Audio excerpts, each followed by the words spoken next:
बेटे के घर में पिता की जगह कबाड़ से ज़्यादा कुछ नहीं।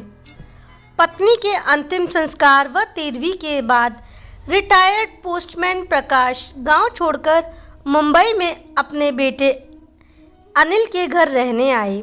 अनिल बहुत मुश्किलों के बाद उन्हें यहाँ ला पाया था। वैसे तो पहले भी कई बार प्रयास कर चुका था, किंतु अम्मा ही बाबूजी को यह कहकर रोक देती थी कि कहाँ वहाँ बहू बेटे की ज़िंदगी में दखल देने जाओगे, यही ठीक है। सारी ज़िंदगी यहीं गुजर गई और जो थोड़ी सी बची है उसे भी यहाँ रहकर काट लेंगे, ठीक है ना।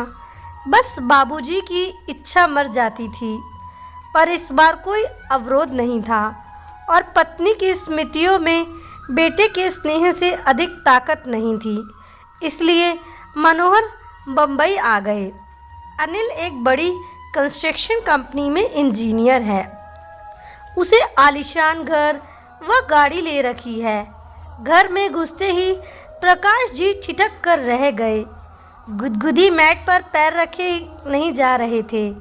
उनके दरवाजे पर उन्होंने रुका देखकर अनिल बोला, आइए बाबूजी, अंदर आइए। बेटा, मेरे गंदे पैरों से यह कालीन गंदी तो नहीं हो जाएगी? बाबूजी, आप उसकी चिंता ना करें। आइए, यहाँ पर सोफा पर बैठिए। सहमे हुए कदमों में चलते हुए प्रकाश जी जैसे ही सोफे पर बैठे तो उनकी चीख निकल गई, अरे मर गया रे। फिर थोड़ी देर बाद चाय पीने के बाद अनिल ने प्रकाश जी से कहा, बाबूजी, आइए आपको पूरा घर दिखा दूं अपना। ज़रूर बेटा, चलो।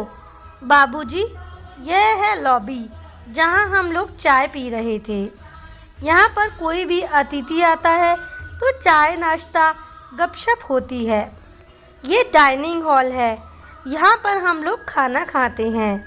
बाबूजी, यह रसोई है और इससे जुड़ा हुआ ये भंडारघर है। यहाँ रसोई से संबंधित सामग्री रखी जाती है। यह बच्चों का कमरा है। तो बच्चे क्या अपने माँ बाप के साथ नहीं रहते?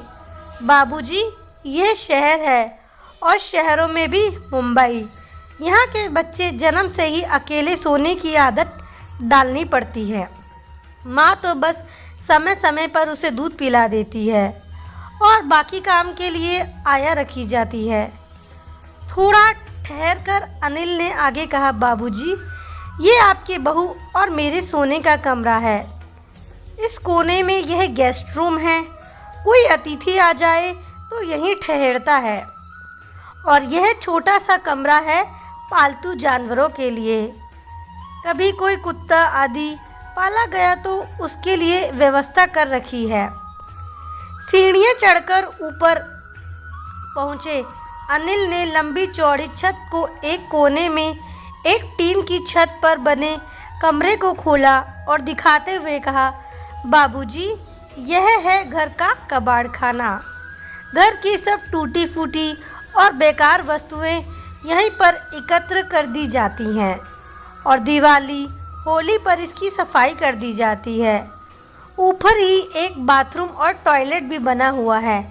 प्रकाश जी ने देखा कि इस कबाड़खाने के अंदर एक फोल्डिंग चारपाई पर बिस्तर लगा हुआ है और उसी पर उनका झोला रखा हुआ है। प्रकाश जी ने पलटकर अनिल की तरफ देखा, किंतु वह उन्हें वहां पर अकेला छोड़कर सरपट नीचे जा चुका था। प्रकाश जी उस चारपाई पर बैठकर सोचने लगे कि ये कैसा घर है जहां पाले जाने वाले जानवरों के लिए भी एक अलग कमरा लिया जाता है, किंतु बूढ़े माँ बाप के लिए नहीं। इनके लिए तो कबाड़ का कमरा ही उचित आवास मान लिया गया है। नहीं, मैं अभी कबाड़ नहीं हुआ हूँ। अनिल की माँ सोच बिल्कुल सही थी। मुझे यहाँ आना ही नहीं चाहिए था। अगली सुबह जब अनिल प्रकाश जी के लिए चाय लेकर ऊपर गया तो कक्ष खोला तो खाली पाया। बाबूजी का झोला भी नहीं था वहाँ। उसने टॉयलेट व बाथरूम में देखने के लिए गया तो किंतु वहाँ भी बाबूजी नहीं थे। वह झट से उतरकर नीचे आया तो पाया कि मेन गेट खुला हुआ है उधर प्रकाश जी की टिकट लेकर गांव की ओर वापसी चल दिए।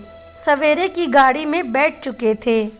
उन्होंने कुर्ते की जेब में हाथ डाला, देखा कि अपने घर की चाबी मौजूद थी।